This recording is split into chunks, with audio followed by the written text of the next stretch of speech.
All right, here it is in the New York Times, and there was some other hit pieces on this film as well. It premieres the 26th on IFC, and it's on the IFC On Demand. They're telling me one of the most downloaded films ever on IFC Demand. It goes up there first. It says, conspiracy theorist examined. Few things are as tiresome. This is the New York Times. I could talk for hours just about this article. Again, not because it's about me, the mindset of these people, the attitude, their spirit. Few things are as tiresome as listening to people rant about their conspiracy theories. Really, everybody knows it's super hot and that people find conspiracies intriguing, whether they're real or not, and the best-selling books are all about that, and, you know, the new Angels and Demons movie and all of that. Really, it's people find few things more tiresome. This is telling you, oh, it's tiresome. Maybe for you, a little critic that just watches a couple movies every week and then writes articles for the New York Times, who's never been in the arena, who doesn't actually live in the real world, who ninnies around. And I've checked into this writer, this Nathan Lee. Talk about a ninny. While there are no doubt tantalizing speculations to be made about the inside job that demolished the World Trade Center and the nefarious agenda of the global elite, movies about such things do well to involve James Bond and giant explosions. So this isn't real. It's James Bond. Of course, you should know, twit, that James Bond was written by an MI6/OSS officer stylizing real things that happened. But you wouldn't know that, would you? Because you live in the world of make-believe movies. New World Order, an unrelentingly tedious documentary by Luke Meyer and Andrew Neal, follows up a group of considerably less glamorous truth seekers. So we're not glamorous. So we're trying to be glamorous, but we're not.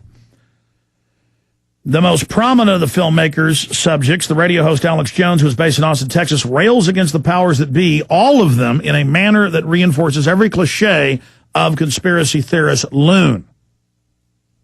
Because, see, I'm mad about the government kidnapping kids. I'm mad about lying about wars and WMDs. I'm mad about Seymour Hersh and the government admitting and the Army's own report reporting that they raped children in front of their parents.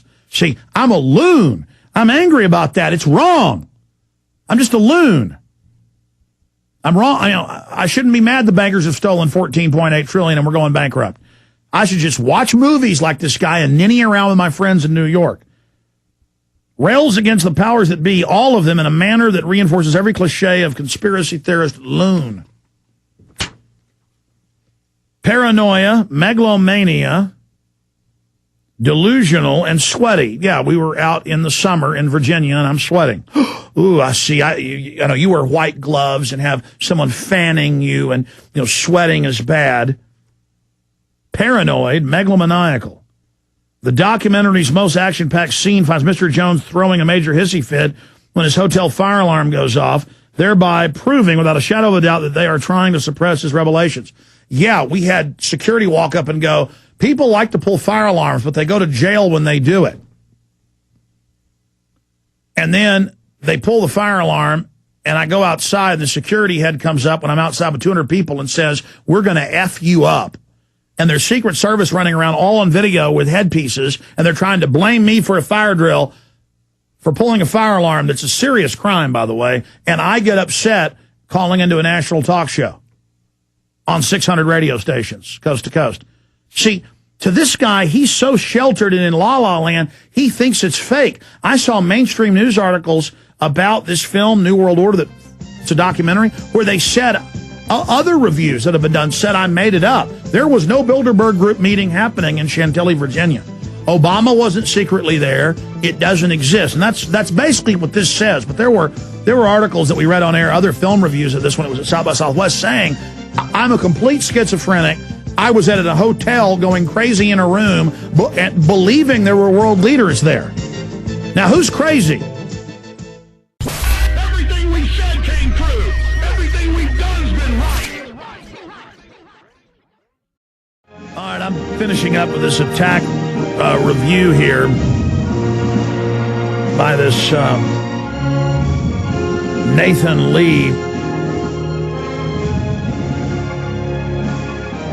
So he says basically what the other reviews have said. I am at a random hotel, completely insane. And there were reviews that actually said this, that I was seeing men following me, seeing men in the bushes.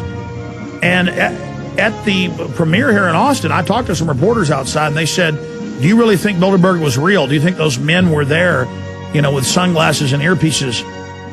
And I said, you just saw them. It's admitted it's real. But see, they're so invested that Bilderberg doesn't exist that when it's in the Times of London and London Guardian and Associated Press, it still doesn't exist, and I'm crazy. We're not being followed. We're not being arrested. I mean, I've been arrested. That was in every Canadian paper, major paper in the country when I got arrested. It was on CBC television. And they still write articles saying I am a schizophrenic who believes I have been arrested. I mean, who's crazy here? Who is insane here?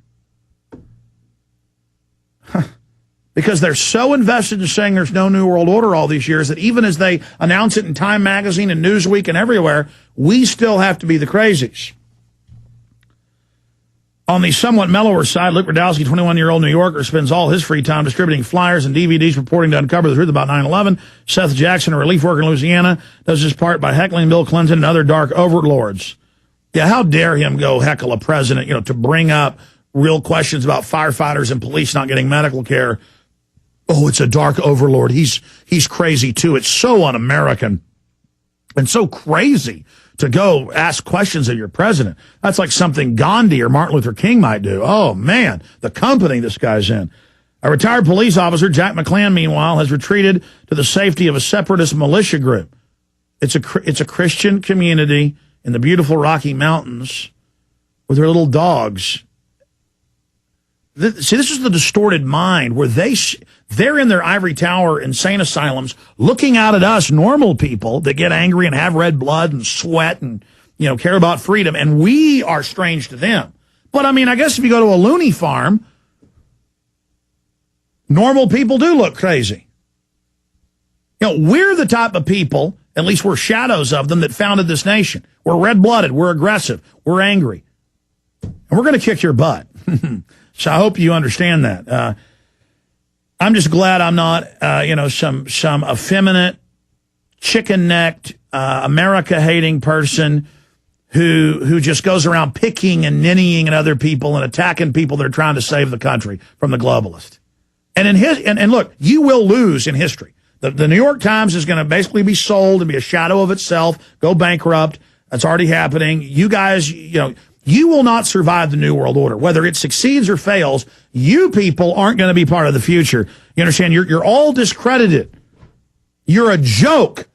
Those of us telling the truth that have had the courage to stand up in the face of ridicule, we're going to win the day. There's a movie to be made about the psychology of such men, their personal lives and private obsessions. New World Order merely gawks at them. Opens Friday in Manhattan, directed by Luke Meyer, Andrew Neal, directors of photography. And it is, and it's going to also air on IFC. It is true that, look, I'm not stupid. And now that it's about to come out and it's I'll just come out and tell you what I think. I don't think Andrew and these guys are bad people, but the kind of liberal intellectual set always is above everyone. So that's their internal appetite, is to pick subjects like with Darkon, the last film they made. This is kind of Darkon 2. A weird niche, a subculture as they see it. Well, see, we're not that. We're trying to survive. It's a latch dish fight here. We're not just a subculture. And then they kind of analyze it and show our faults and our positive points. But it's still done from a position of on high. And so the film will be seen by those that hate us as a confirmation of what they believe. And then by people that love freedom, they see it and kind of like it because they get it and understand our message. But regardless, it only brings us more listeners. We win. MySolarBackup.com. A lot of things can cut off your electrical power. Hurricanes, snow, ice storms, global warming, gremlins can chew off your electrical wires. A lot of things can happen. And so instead of sending all your money to Al Gore and carbon taxes, I suggest you take your own power needs out of the control of that control freak and go to MySolarBackup.com. The degenerate control freak, blood-sucking parasites of government and the New World Order don't own the sun yet, folks. So make your move now. MySolarBackup.com, the great power source, 800 watts of power on demand. The solar panel, the system, the charger, the batteries, all of it. Great little system. Get a bunch of these, run your whole house. MySolarBackup.com, 877-327-0365, 877-327-0365.